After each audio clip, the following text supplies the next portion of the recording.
मित्रांनो, आपण एक बातमी ऐकलेली असेल किंवा सोशल मीडियावरती सध्या ही बातमी खूप फिरत आहे की युरोप खंड तापायला लागलेला आहे. आणि हे फक्त युरोप खंडासाठी नाही मित्रांनो, जर ही परिस्थिती अशीच पुढे चालू राहिली तर संपूर्ण जगावरती हे संकट निर्माण होणार आहे. जागतिक तापमानामध्ये वाढ होत आहे. याला कारण आहे ग्लोबल वॉर्मिंग. आता या ग्लोबल वॉर्मिंगला आपण कसं रोखू शकू, ते फक्त आणि फक्त झाडे लावून. पावसाळा सुरू झालेला आहे आणि प्रत्येकानं झाड लावलं पाहिजेत. याच्यावरच आधारित एक छान अशी कविता आज आपल्यासाठी घेऊन आलेला आहे. शेवटपर्यंत ही कविता ऐका आणि आपल्या मित्रांना शेअर करा. आपल्या शेअरमधून कमीत कमी तोही एखादं झाड लावेल, कारण ही परिस्थिती खूप भयानक स्वरूपाची झालेली आहे. खूप छान कविता आहे आपल्यासाठी. पहाटेच जाग आली, कोणी टकटक करीत होते. दार उघडून पाहिले, बाहेर तर कुणीच उभे नव्हते. आवाजाच्या दिशेने बघताच खिडकीवर दिसला एक पक्षी. चोचीने टकटक करीत तावदानावर उमटवीत होता नक्षी. का रे बाबा, विचारलं तर म्हणाला, भाड्याने मिळेल का एखादे झाड. भाड्याने मिळेल का एखादे झाड, घरटे बांधण्यासाठी, माझे घरटे बांधण्यासाठी. एकटा कुठेही कसाही राहिला असतो हो, पण जागा हवी माझ्या पिल्लांसाठी, माझ्या पिल्लांसाठी.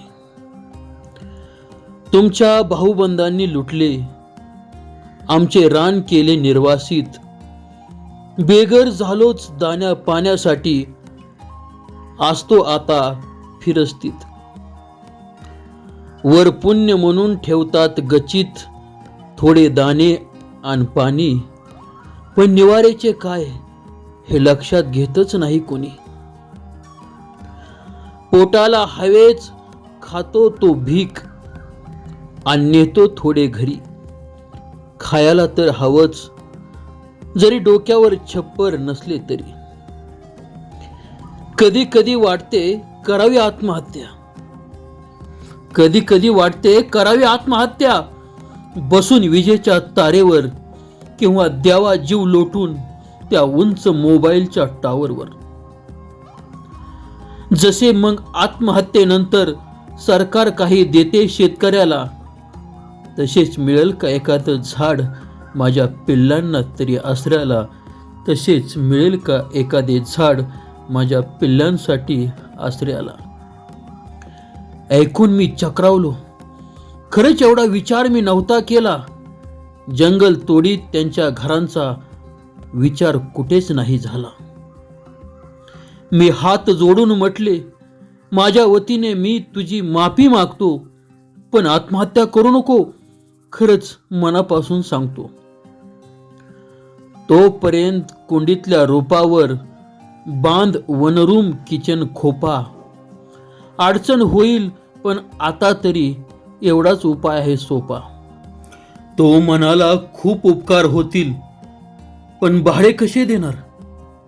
रोज त्रिकाळ मंजूळ गाणे ऐकव, बाकी काही नाही मागणार.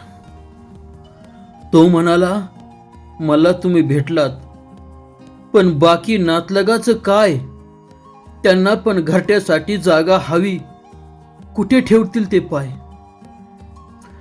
अरे लावताहेत आता झाडे, आणि जगवतात आता कुणी कुणी. बदलते चित्र हळूहळू, त्यांना सांग आत्महत्या करू नका कुणी, आत्महत्या करू नका कुणी. ऐकून तो पक्षी उडाला, काड्या जमवायला घरट्यासाठी. आणि मी पण मोबाईल उचलला, तुम्हा सगळ्यांना सांगण्यासाठी, तुम्हा सगळ्यांना सांगण्यासाठी. त्याची खिडकीवरची टकटक माझ्या मनाचे उघडले कवाड. त्याची खिडकीवरची टकटक माझ्या मनाचे उघडले कवाड. वाचून तुम्ही पण लावाल ना, कुंडीत वा अंगणात एक तरी झाड, कुंडीत ना अंगणात एक तरी झाड. ही कविता ऐकल्यानंतर या पावसाळ्यामध्ये जास्त नाही, प्रत्येकाने एक जरी झाड लावले तरी आपण खूप मोठे पुण्य कमवणार आहात. खरंच सांगतो, खूप मोठे पुण्य कमवणार आहात.